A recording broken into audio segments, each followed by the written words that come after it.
Olá, que a graça do Senhor Jesus esteja com você. Mais uma vez estamos juntos para aprofundar nosso conhecimento desse tema tão relevante e importante para a nossa vida, que é a pregação do Evangelho, a missão de Deus, nossa missão.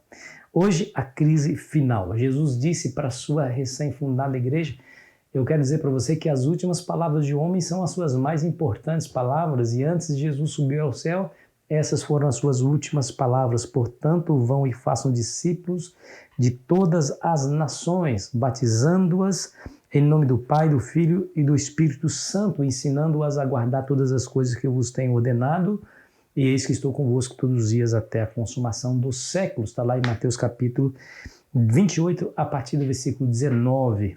Essa é a grande comissão, ou a missão que Deus deixou à sua igreja.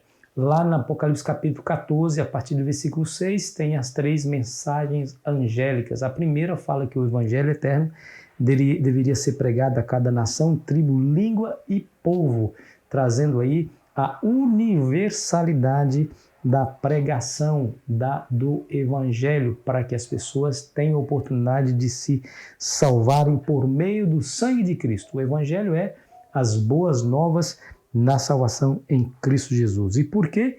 Porque que Deus deseja que todos sejam salvos. 1 João capítulo 4, verso 8, você há de se lembrar, porque aquele que não ama não conhece a Deus, porque Deus é amor. Por que Deus é amor? Ele deseja que todos sejam salvos.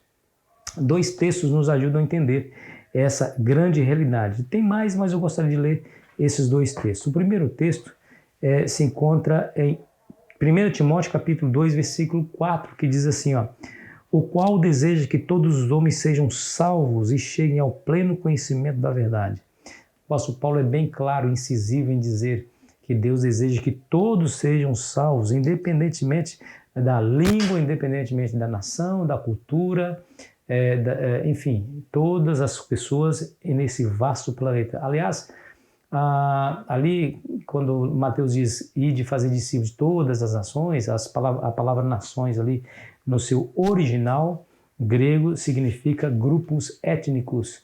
Nós sabemos que tem mais de 14 mil grupos étnicos no mundo, e desses 14 mil, 7.200 grupos étnicos ainda não foram alcançados. Nós precisamos alcançar essas pessoas.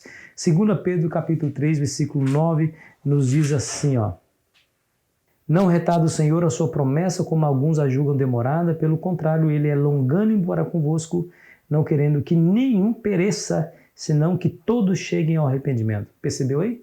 Essa é a realidade. A realidade que Deus sempre desejou salvar a humanidade. Todos os seres humanos. Desde o início da história do povo de Israel, quando Deus chama Abraão, ele diz assim, eu abençoarei aqueles que te abençoarem, amaldiçoarei aqueles que te amaldiçoarem. Em ti serão abençoadas todas as famílias da terra. Não são somente todas as famílias israelitas ou de uma elite espiritual chamada predestinados, que são os predestinados para a salvação. Não.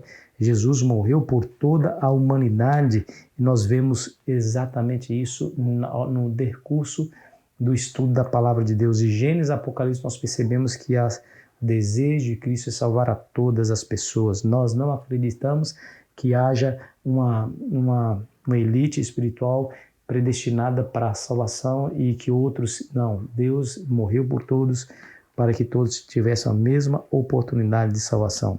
A questão é como nós iremos reagir a essa oferta de salvação, que foi a morte de Cristo por nós, né?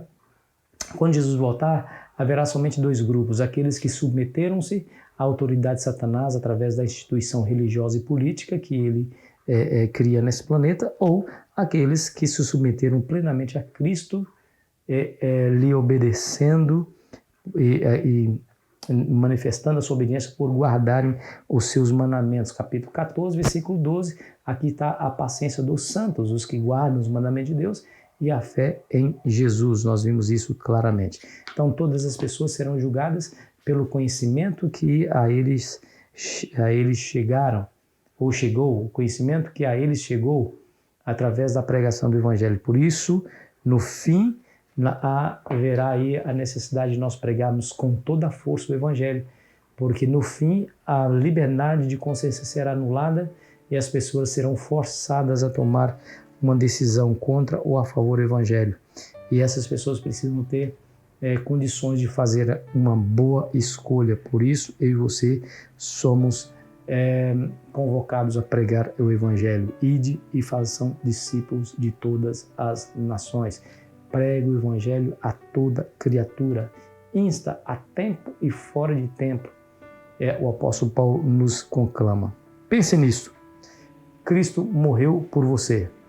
Será que algum pecado seu, por mais grave que tenha sido, não poderia ter sido suficientemente pago pela morte de Cristo na cruz? Todos os pecados foram pagos. Basta eu e você reagir positivamente à oferta que nos é feita por Cristo Jesus. Que a graça do Senhor Jesus esteja com você, meu amigo. Pregue o Evangelho hoje e todos os dias. Vamos orar? Querido Pai, nos ajude para tanto, Senhor, enviando-nos o Espírito, Teu Espírito, Divino Espírito, para nos dar a palavra certa, para falar no momento certo, para a pessoa certa, sobre o Evangelho eterno. Nos ajude a colaborar contigo, esforçando-nos para libertar as pessoas das garras terríveis de Satanás, em nome de Jesus. Amém. Foi muito bom estar com você, querido amigo, querida amiga. Amanhã continuaremos a nossa meditação. Eu espero você ansiosamente. Aproveite bem o seu dia.